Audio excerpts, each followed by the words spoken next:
et 40 jours de carême, nous voici parvenus à la célébration de Pâques, fête qui se renouvelle d'année en année. Il importe que nous comprenions bien sa signification. Pâques, c'est la fête du passage.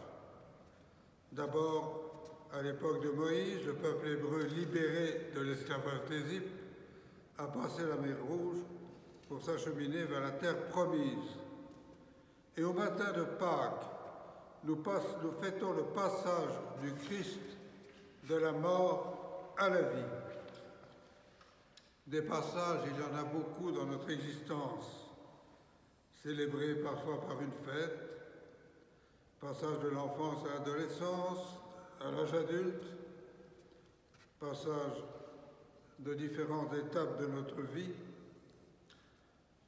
passage à la fin de notre vie par les portes de la mort vers la maison du Père, cette vie définitive. Et nous avons toute une vie pour nous préparer à ce passage.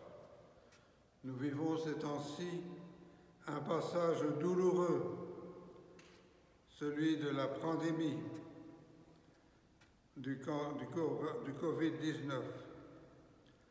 Ça comporte bien des contraintes pour réussir ce passage et parvenir à la fin de cette pandémie. La fête de Pâques nous éclaire sur tous ces passages qui marquent notre existence. Le grand passage de Jésus nous ouvre le chemin qui nous permettra d'aller plus loin. Célébrer la résurrection du Christ, c'est passer avec lui de la mort à la vie. Et c'est passer du pays de la servitude à la libération et au salut. Par notre baptême, nous sommes ressuscités avec le Christ. Avec lui, nous sommes entrés dans une vie nouvelle et rien ne peut nous séparer de son amour.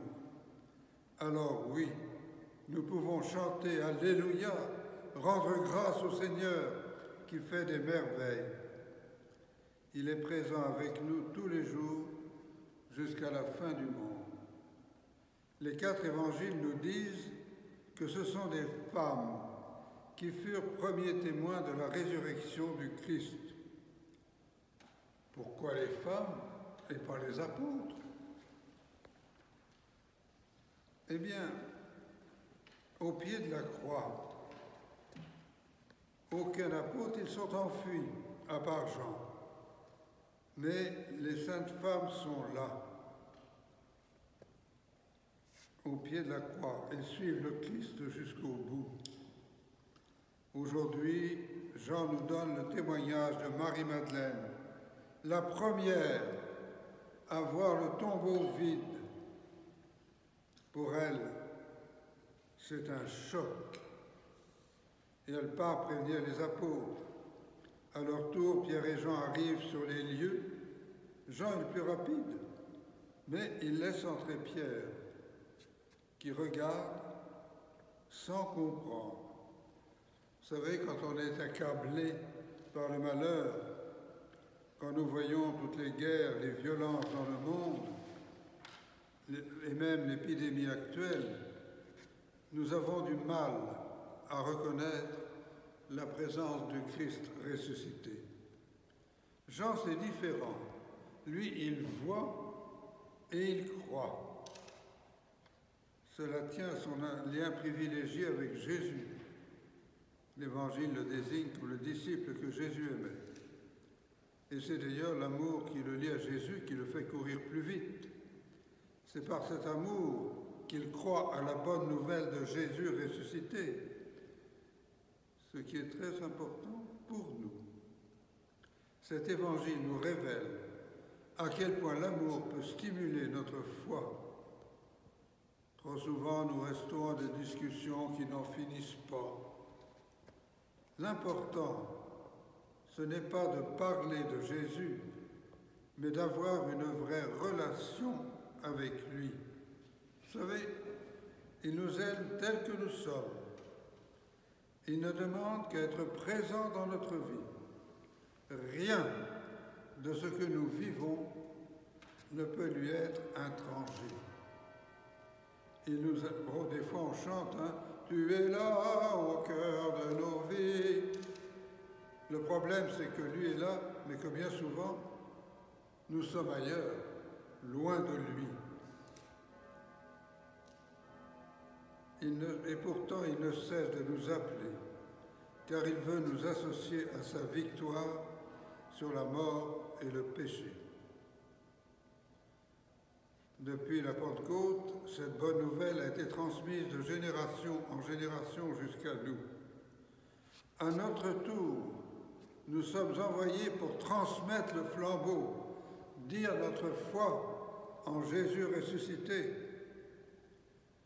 Ce n'est pas toujours facile à notre époque, car nous vivons dans un monde imprégné d'incroyance et d'indifférence.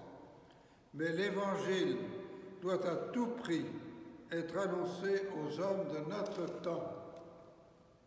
Nous pouvons faire nôtre la parole de Paul. « Malheur à moi si je n'évangélise pas ».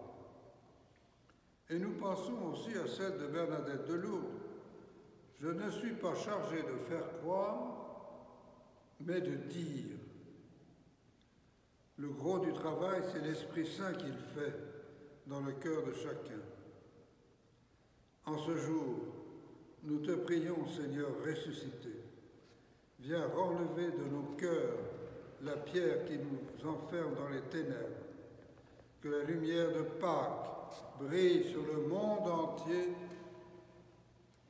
Tu demeures avec nous dans le mystère de ton Eucharistie. Gloire à toi qui étais mort. Gloire à toi qui es vivant. Viens, Seigneur Jésus. Amen.